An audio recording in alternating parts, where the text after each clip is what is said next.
que je pense que quand on est dans cette situation, on a cette impression que les plus gros créateurs, ils vont pas donner l'heure à ceux qui débutent en mode t'as que 2 viewers, je te regarde pas.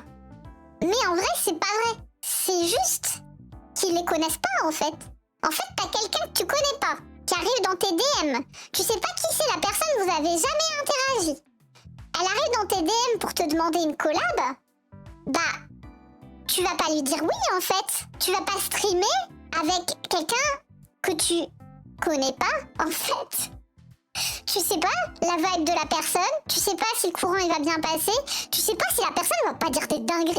En fait, je comprends d'où vient le sentiment, mais c'est pas pour autant que ce sentiment est basé sur une réalité. Peut-être c'est une tech pétée aussi, mais avec la peur des érotomanes et du parasocial, beaucoup de gros youtubeurs en parlent beaucoup. D'un point de vue d'un petit streamer, ça peut donner cette impression. Tu veux dire que ils ont cette impression que les plus grosses VTubeuses pensent que c'est des Stalker ? Je pense que c'est même pas ça la peur. Enfin, peut-être qu'il y a ça. En tout cas, moi, de mon côté, personnellement. Alors du coup, je vais juste parler de mon avis à moi. Hein. Moi, je suis pas dans le cerveau des autres gens. Personnellement, je pars du principe que si on fait une collab, pour moi, il y a 2 buts quand on fait une collab. C'est soit s'amuser entre potes, passer un bon moment, soit créer un contenu qui est cool. Et l'idéal, c'est quand tu fais les deux à la fois. Ce qu'il y a, c'est que si tu connais pas la personne, le premier truc ne va pas arriver parce que t'as pas de complicité, tu connais pas la personne. Donc, tu vas forcément être un peu shy et tout et pas forcément à l'aise. Et le deuxième, t'en as pas la moindre idée en fait. Si ça va faire du contenu cool. Si la personne, elle t'invite pour un concept où t'es pertinent, c'est différent. Perso, si on m'invite pour un concept où c'est évident qu'on va inviter Ecorosène parce que j'ai une connaissance sur tel ou tel sujet, c'est pertinent de m'inviter. Et là, je suis en mode, même si je connais pas la personne, en mode, je vais regarder vite fait ce qu'elle fait, mais si c'est un truc où ça fait sens que c'est moi parce que j'ai une expertise dans ce domaine, en vrai, c'est logique de m'inviter moi, tu vois. Ou parce que c'est dans mon thème ou quoi, ça fait sens. Mais genre, si tu m'invites pour juste pour jouer à Among Us et qu'on se connaît pas, là, en vrai, je vais pas dire oui, quoi. Parce que déjà, en vrai, j'aime pas tant que ça Among Us. Je déteste pas, hein, j'ai déjà fait du Among Us en stream.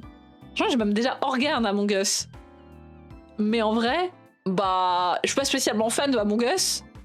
Donc déjà, pourquoi je ferais du Among Us? Et en plus, pourquoi je ferais du Among Us avec des inconnus, genre? Je pense qu'il y a beaucoup ce côté où les personnes qui ont cette sensation-là que les plus gros les regardent pas, ils ont un peu cette impression qu'il y a une hiérarchie. Et en vrai, je sais pas si c'est... Est-ce que c'est tant le cas? Pour moi, il y a plus des groupes sociaux, non? Après, tu peux pas être trop naïf. On va pas se dire on est super naïf et dire c'est pas normal qu'il y ait une sensation d'infériorité quand t'es un petit créateur et que tu parles à un grand créateur. Bon, on peut comprendre. Moi, je dis ça en étant un peu entre les deux en vrai. Parce que je suis pas un tout petit, mais je suis pas non plus une big VTubeuse, quoi. Je suis dans le milieu, quoi. Je suis dans le tiers central du VTubing. En fait, il y a le côté tu fais des collabs entre potes et de l'autre, t'arrives pas à te faire des potes dans le milieu, du coup ça boucle. Mais pourtant, il y a quand même des streamers, VTubers et tout qui commencent, qui se lancent et qui arrivent assez vite à se faire des potes et à faire des collabs, tu vois. Il y a des groupes sociaux, mais ces groupes sont hiérarchisés. Ah oui, c'est peut-être ça la meilleure manière de le voir. J'aime pas trop cette idée de hiérarchie, mais bon, on peut pas nier que quand tu débutes et qu'il y a des gens qui ont des énormes audiences, t'as quand même cette impression que ils te sont, entre guillemets, ils te sont supérieurs, même si, en réalité, pas vraiment, quoi, mais... On est tous des créateurs, et en vrai, c'est pas parce qu'une personne a plus de chiffres que... Voilà, mais tu peux pas t'en empêcher, quoi. En fait, je me rends pas compte parce que, justement, ces streamers qui restent dans leur coin, du coup, je les vois pas, moi. Enfin, très peu. Si t'as du mal à être sociable, ça va être plus difficile, quoi. Forcément, en vrai. Ouais, mais en vrai... Est-ce que t'as besoin des collabs pour grandir aussi? En vrai, pas tant que ça. Je suis pas sûre que ce soit si essentiel. Un collab est présent sur d'autres réseaux comme TikTok ou YouTube Short. Je pense que l'un est plus gagnant que l'autre, le deuxième. Moi, je pense que celui qui est le plus puissant, c'est même... En vrai, pour le coup, pour moi, quand je disais tout à l'heure, il y a 2 buts quand tu fais une collab. Il y en a un, c'est s'amuser entre potes, et l'autre, c'est faire du bon contenu. Si tu penses pas de ça, les collabs de manière un peu calculatrice, en mode c'est pour faire quelque chose, pour se faire connaître, faire grandir la chaîne, ta collab, elle a vraiment de l'intérêt, surtout si tu t'en sers pour produire de la vidéo. Pour moi, c'est pas tellement le fait de faire des collabs, on en revient à se faire des potes. Ouais, mais t'as pas besoin de faire des collabs pour te faire des potes en vrai. Quand tu fais tes YouTube Shorts, à part pour les annonces de stream, comment tu sélectionnes tes extraits? J'ai plusieurs strats. Soit je vais dans mes clips que vous avez fait et je vais me servir parce que des fois il y a des clips cool. Soit là, ça fait un petit moment que j'ai pas fait ça, faut que je fasse du tri dans mes clips d'ailleurs, parce que beaucoup des clips ont été faits avec la commande.exclamation clip, du coup ils sont pas nommés rien et faut que je m'en occupe. Soit je regarde ma VOD jusqu'à ce que je tombe sur un moment intéressant. Voilà. Vraiment, c'est juste ça. Ou je me souviens qu'on avait parlé d'un sujet. En général, je me sers dans la première heure du stream.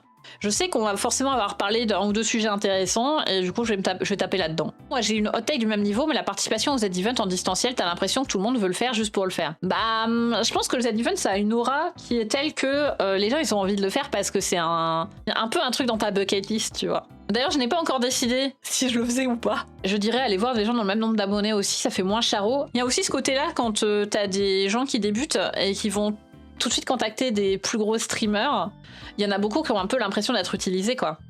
J'avoue, moi, ça m'est déjà arrivé, alors que, comme je le disais, moi, je me considère pas comme une grosse streameuse, enfin, genre, je suis une meuf avec 50 viewers moyens, c'est pas non plus gigantesque, mais si tu compares à quelqu'un qui débute tout juste et qui a 3 viewers, bien sûr, ça paraît énorme. Et ça m'est déjà arrivé que j'ai des gens qui viennent me voir pour des collabs, et des gens que je connaissais pas, et j'étais là, mais pourquoi cette personne, elle vient me demander moi? On n'a jamais interagi. Et tu te dis, bah si cette personne vient me voir, c'est juste parce qu'il les chiffres, quoi. Pourquoi d'autre? C'est pas pour ma personne, vu qu'on n'a jamais interagi. T'as pas les grosses stats, mais je pense qu'il y a plus de gens qui ont connu le VTubing FR via tes shorts que Sol ou Kat. J'ai pas des grosses stats, mais j'ai beaucoup de visibilité. Comment on dit? Vous savez, c'est comme...